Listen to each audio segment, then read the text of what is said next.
پچھلی گرمیوں سے سازش ہو رہی تھی.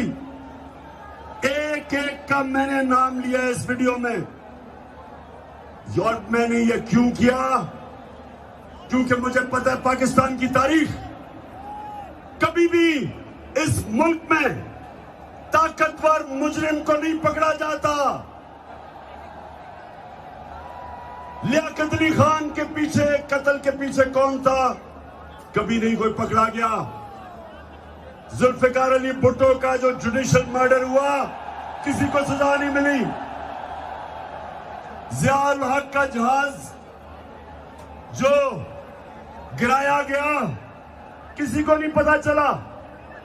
اس لیے میں نے فیصلہ کیا کہ ساری میری قوم کو پتا چلنا چاہیے کہ اس سازش کے پیچھے کون تھا. ڈاکٹر الوی پاکستان کے پریزیڈنٹ نے پاکستان کے چیف جسٹس کو خط لکھا. اس نے وہ مراسلہ بتایا جدھر امریکی ڈونلڈ لو نے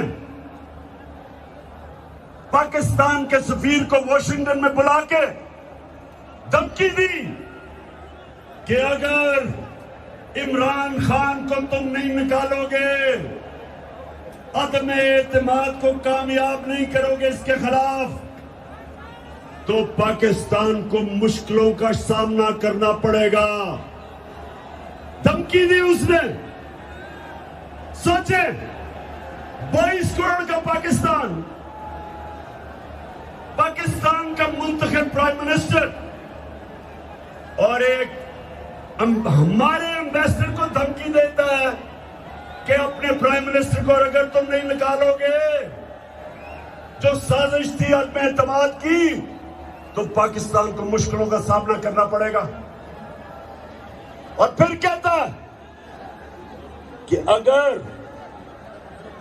یہ سازش کامیاب ہو گئی یعنی عدم اعتماد کامیاب ہو گیا تو ہم سب کچھ معاف کر دیں گے.